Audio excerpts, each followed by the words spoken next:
Agenda questions. Please limit your questions at this time to resolutions under new business on this agenda. As a matter of fairness, you are asked to limit your questions to no more than one and your remarks to no longer than 3 minutes. If you are here representing a group, please identify yourself, the group, and your position in the group. If you are here as an individual, please give us your name and address. This section of public participation will be limited to 15 minutes. Please specify the resolution you are referring to in your question.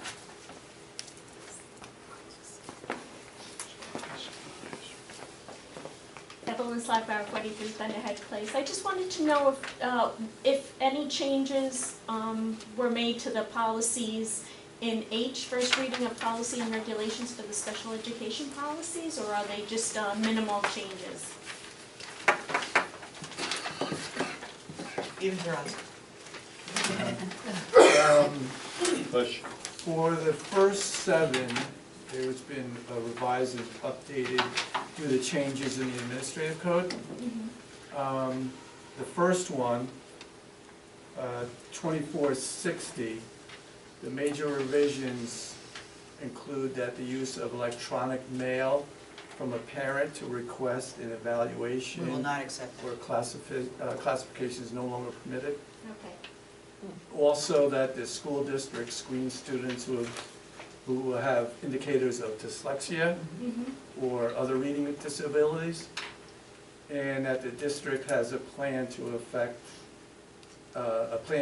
to establish stability in special education programming. That's for the first As well as one. citations. That's the first one, 2460. Okay. The next.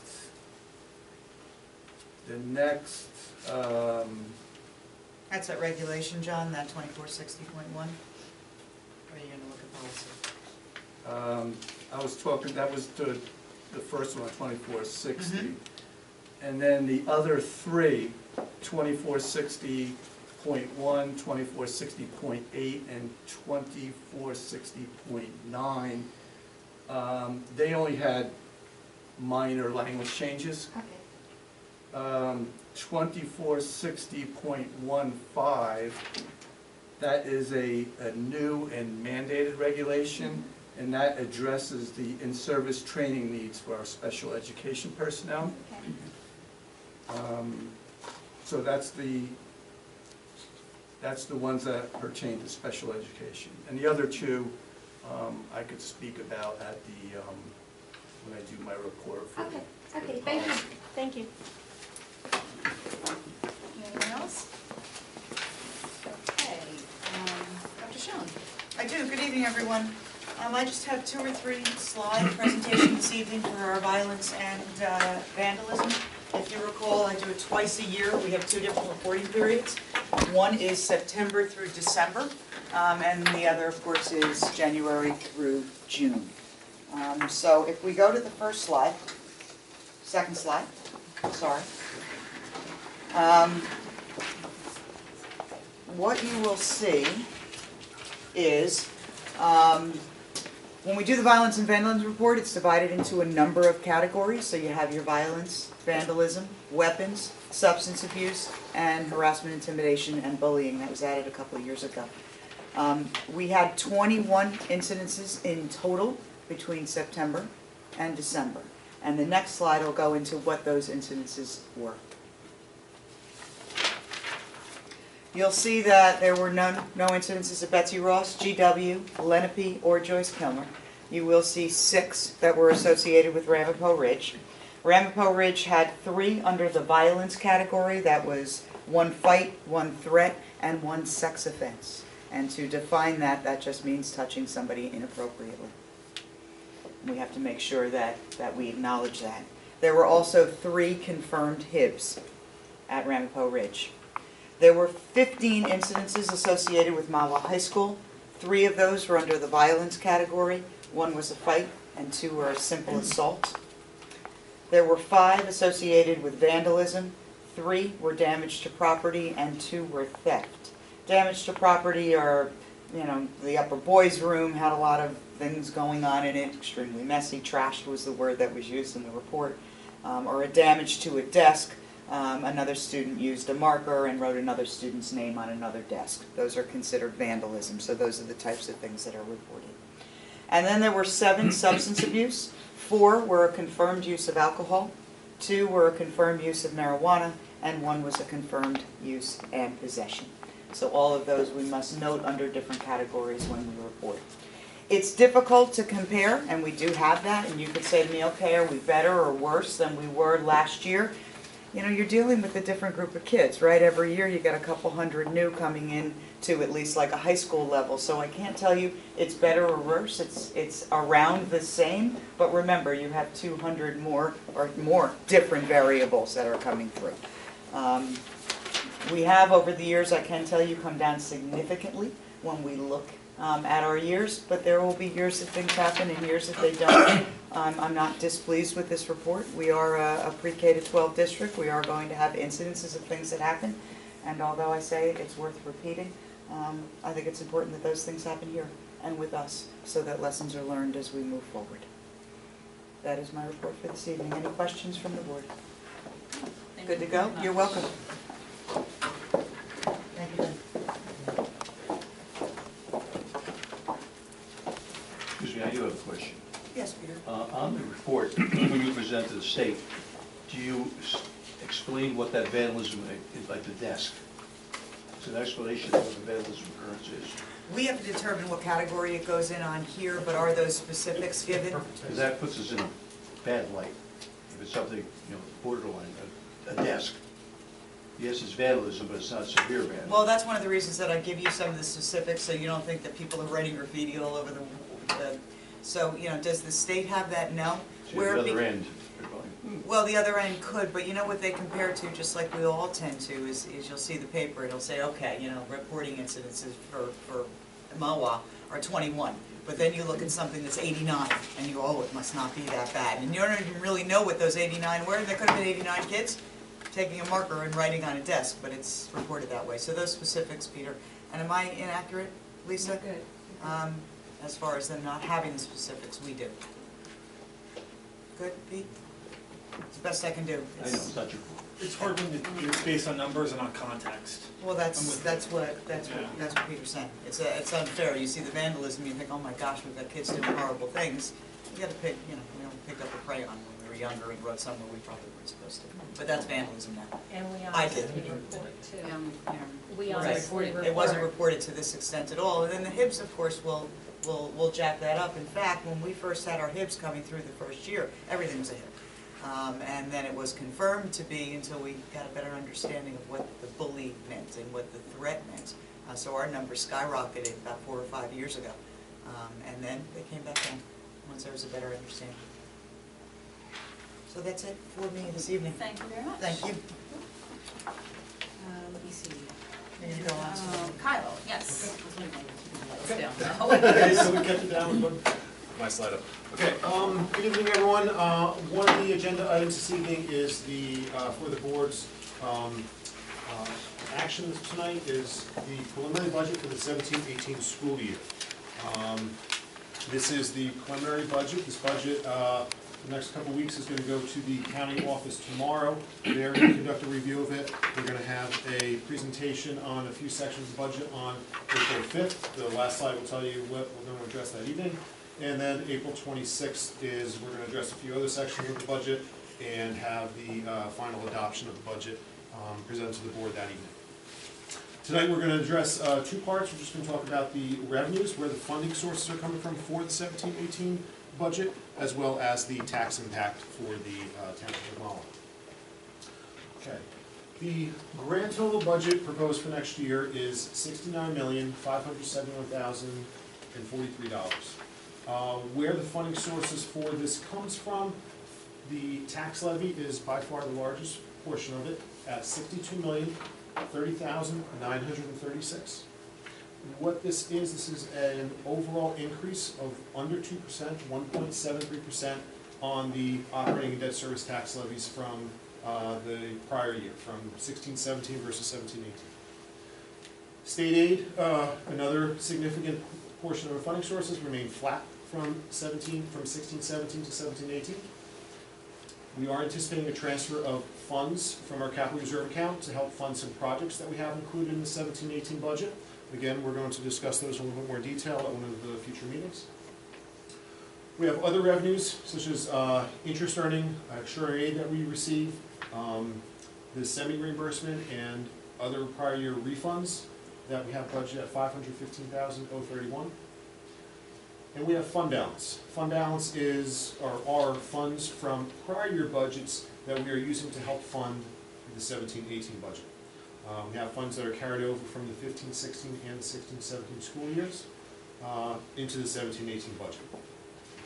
The last funding source that makes up the grand total of the $69,571,000 is our special revenue areas, grants and other entitlements.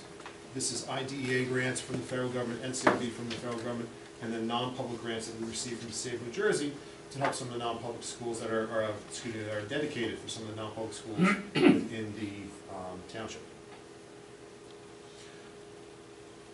Tax information based on the preliminary tax levy that I gave on the page before has the tax rate increasing from 1.0609 to 1.0782. We're now looking at this on calendar year basis, not the fiscal year basis, so not 16-17, but the calendar year 2016 versus the calendar year 2017. What this means for the township is that the 2017 school tax for every $100,000 will be $1,078.20. It's an increase of $17.30 from the prior year. If you take those numbers and simply multiply it by 5, you can take a look if there's a value of $500,000, what the impact on that would be. It would be a $96.64 increase from the prior year.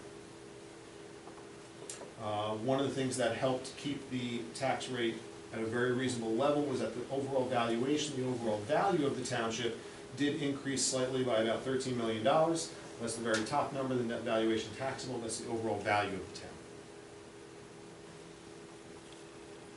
Those are the primary revenue sources and the tax impact of the preliminary budget. Again, this budget is now going to go down to the county office for their review and consideration. They're going to give us their feedback, and we're going to be presenting the final budget on April 26th. April 5th, Board of Education meeting, we're going to review the staffing. Also speak a little bit more detail about debt service and some capital projects that we have planned for the 17-18 school year.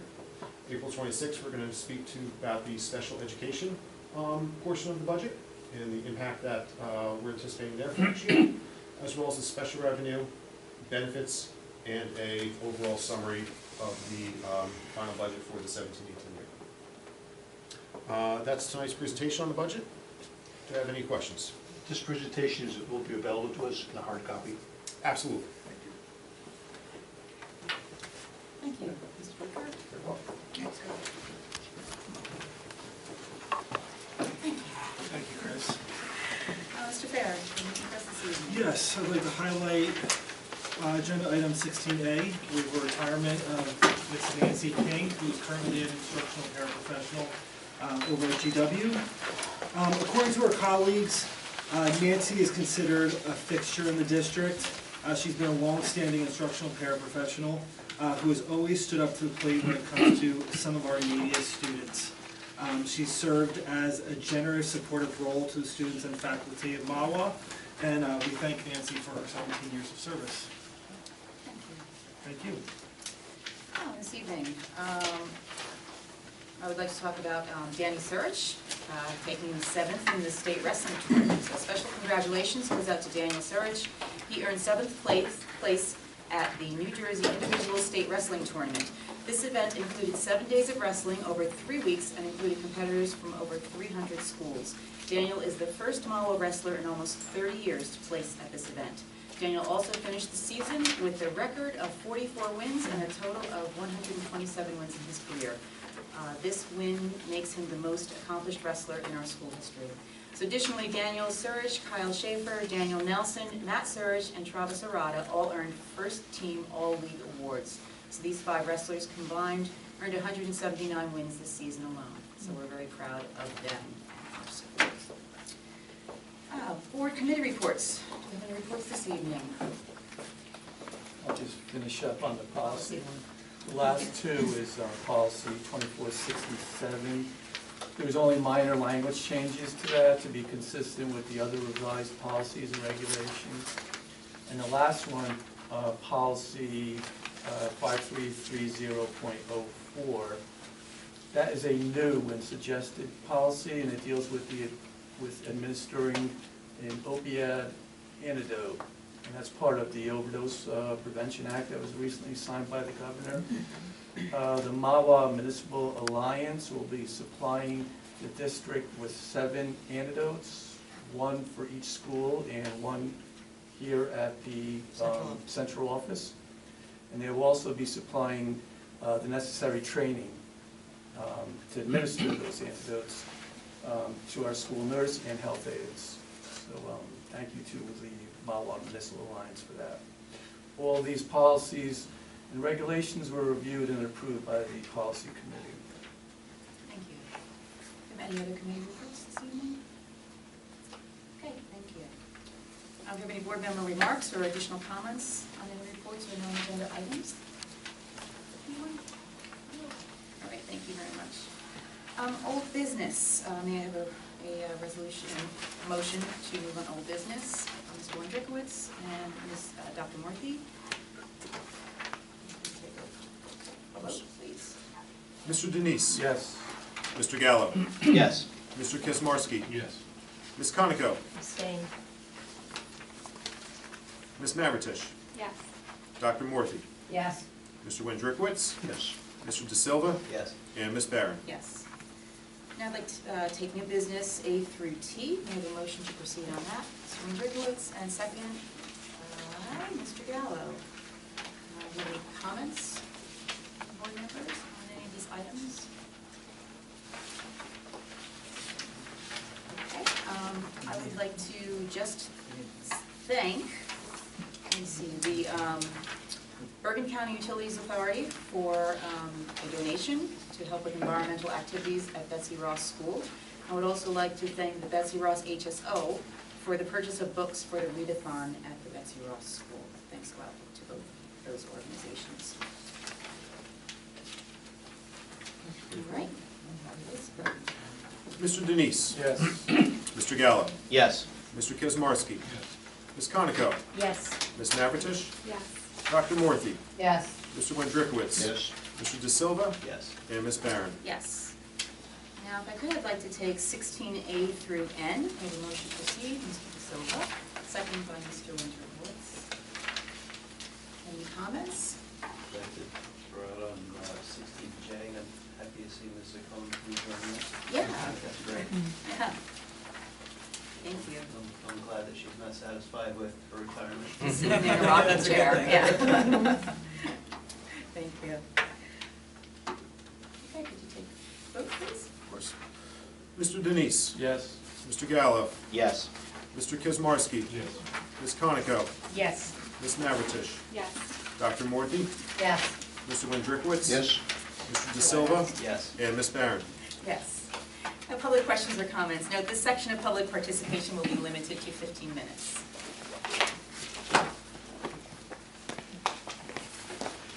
Evelyn Saka, 43 Thunderhead Place. Any updates on the negotiation, I guess, well, with the teachers' union and the salary guide, and any updates? None? I wish that we knew. We wish we could report on something, but we don't have anything. Okay, thank you. Thank you. Thanks for asking. Anyone else? Okay, I'd like a motion to adjourn, please. Ms. Conoco, and second by Mr. De Silva.